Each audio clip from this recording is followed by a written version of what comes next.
A woman discovers her husband has had another family for 12 years. This letter I received has left me completely speechless. Tonight, Valeria writes to us, and it goes like this. Valeria's story: my entire life was a lie. Good evening. I need the vent because I feel like my entire life has been a lie. I never thought I would end up writing something like this. I haven't slept well in weeks. I can barely eat. And honestly, I feel like I'm living inside a nightmare. My name is Valeria. I am 43 years old, and up until a month ago, I would have sworn I had a stable marriage. Not perfect, but stable. I had been married to Daniel for 18 years. We have 2 children together, a 15-year-old girl and an 11-year-old boy. Daniel was always a reserved, hardworking, and extremely quiet man. The kind of man who almost never raises his voice. He was never romantic, but he wasn't cold either. He was simply predictable, or so I thought. The warning signs. For years, there were little things that made me uncomfortable, but I never imagined the truth. Daniel traveled a lot for work. He said he had clients out of town, meetings, technical supervisions, audits. Honestly, I never fully understood what exactly he did because he always spoke about his work in a very vague way. And I trusted him. Because when you've been with someone for so many years, you stop questioning certain things. If he arrived late, it was work. If he didn't answer messages, he was busy. If he disappeared for entire weekends, it was because he had to resolve an issue. I lived like that for nearly 2 decades. Now I realize that you don't ignore signs because you're foolish. You ignore them because you love. The call that shattered everything. It all started a month ago. Daniel left on a Friday saying he had to travel for a work emergency. I remember that day perfectly because we had been arguing. I was tired of feeling like I was always raising our children alone. I told him something I will never forget. One day, you're going to realize that we are no longer a family. And he just looked at me, as if he couldn't care less. That hurt me deeply. He left with a small suitcase and told me he'd be back on Monday.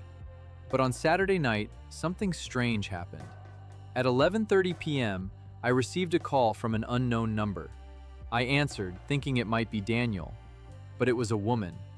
The first thing she asked me was, "Are you Daniel's wife?" I felt a horrible emptiness in my stomach. I asked her who she was, and she responded with something that completely destroyed me. "I think you and I need to talk."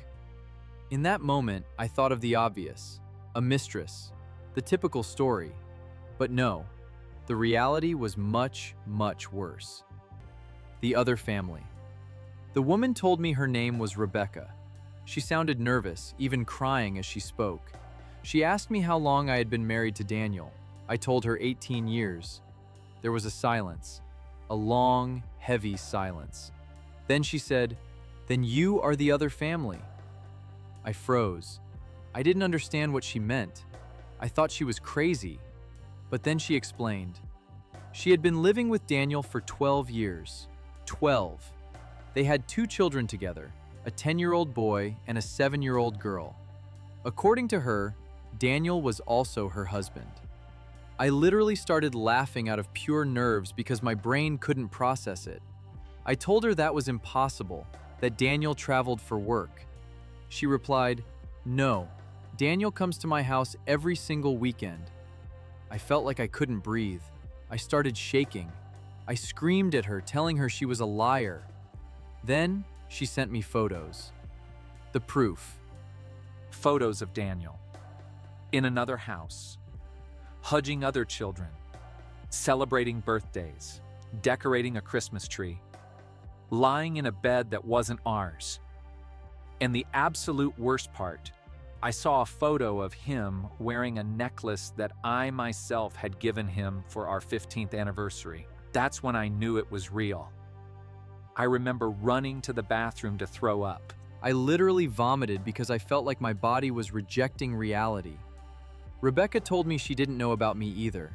For 12 years, she believed Daniel was a divorced man. He had told her that his ex-wife was toxic and conflictive, and that they only maintained contact because of the kids.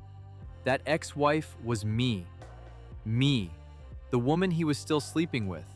The woman he still celebrated anniversaries with. The woman he kept saying, "I love you" to.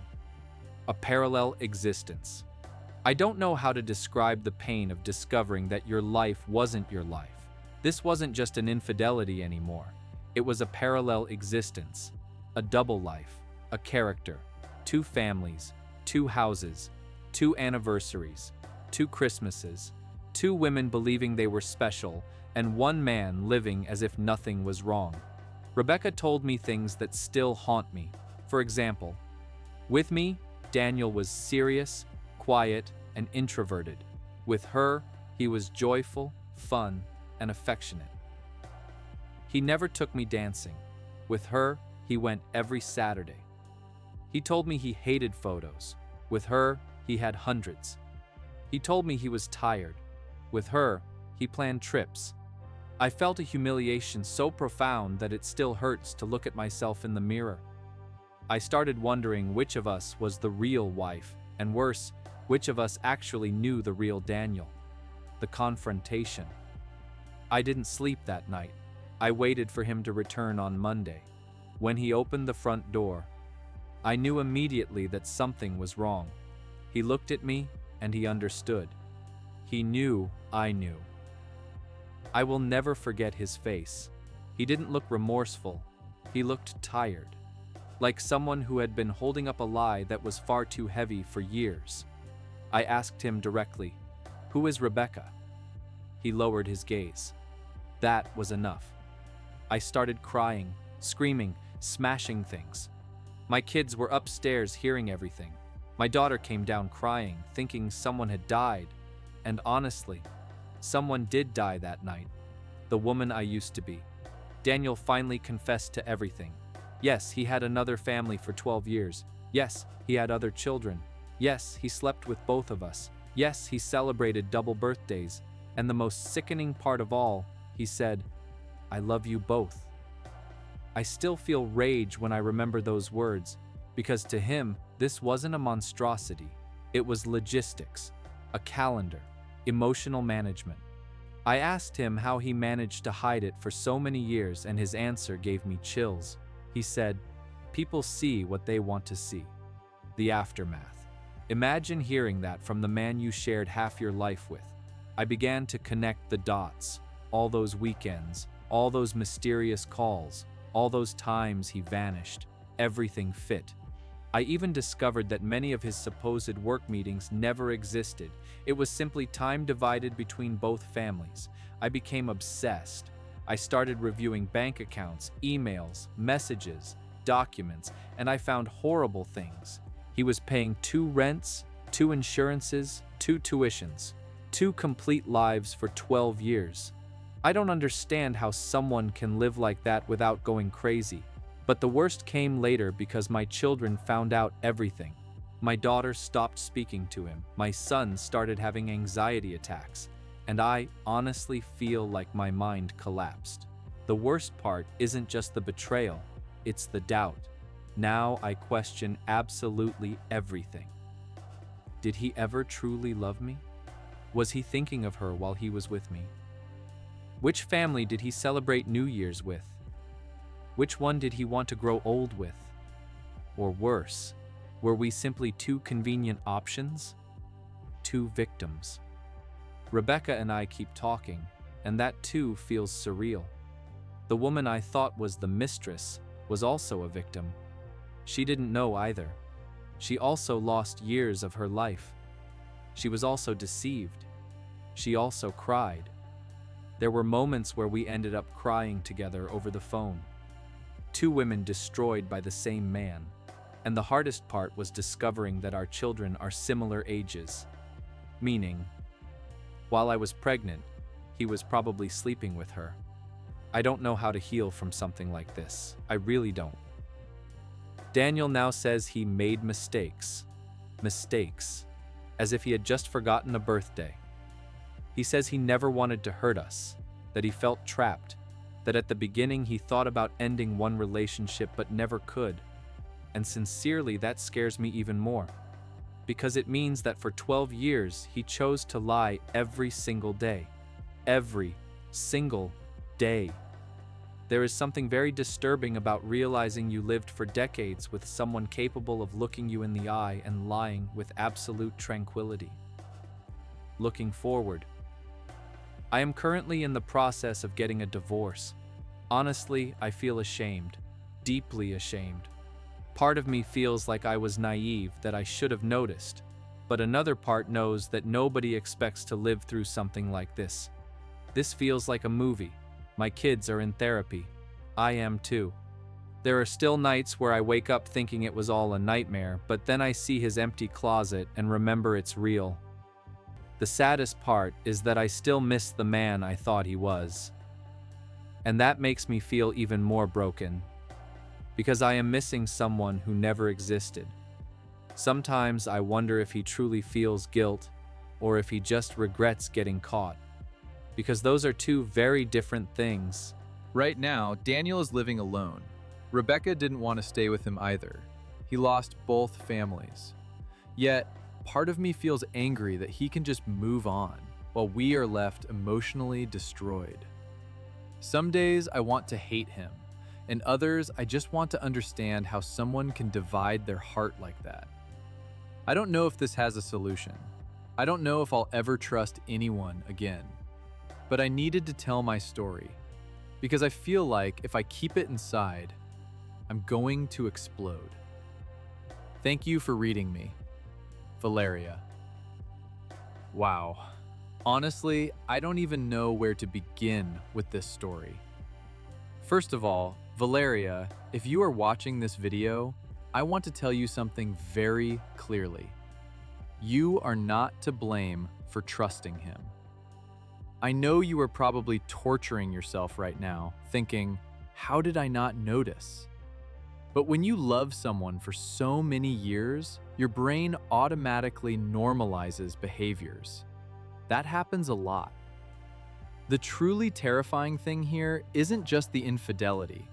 It's the level of emotional organization and manipulation that this man maintained for 12 years. 12 years. That is not a mistake. That is a complete double life. 2 homes, 2 women, 2 sets of children, 2 realities. And honestly, that is terrifying. Because imagine the capacity for lying someone needs to sustain something like that for over a decade. There is something that impacted me heavily. The fact that he acted differently with each woman. That means he adapted his personality depending on his environment. That is extremely disturbing. And I want to ask you all a question. Do you think a person like that truly loves? Because Daniel said he loved them both. But can you love someone while emotionally destroying 2 entire families? I want to know what you think. I also want to touch on another important point. Often, people automatically blame the other woman. But in this case, Rebecca was also deceived. She lived a lie too. And honestly, that makes this story even sadder. 2 women believing they had a real life while a man managed both of them like entries in a planner. And here comes another tough question. Do you think someone can hide something like this completely alone? Because honestly, I have my doubts. 12 years is a long time. Did nobody suspect anything? No friend? No family member? No coworker? I don't know. This feels like the kind of secret where other people likely knew. And if that's true, then the betrayal is even worse. We also need to talk about something almost no one mentions: the children. Because there are kids here who grew up only to discover their father had an entire separate life. That leaves very deep psychological wounds. Trust, identity, emotional stability, everything changes. I sincerely hope both Valeria and Rebecca can eventually heal. Because even though the pain is massive, they do not deserve to carry the guilt of someone else's choices. Now, I want to read your thoughts in the comments. If you discovered your partner had another family for years, what would you do? Could you ever forgive something like this? Do you think Daniel truly loved them both? Or did he just enjoy the double life? And an even tougher question, was the worst betrayal the infidelity itself or the 12 years of lies? I'll read your responses in the comment. And if you have an anonymous story you'd like to share, feel free to send it in. Because honestly, after hearing stories like this, you realize that reality truly does surpass fiction.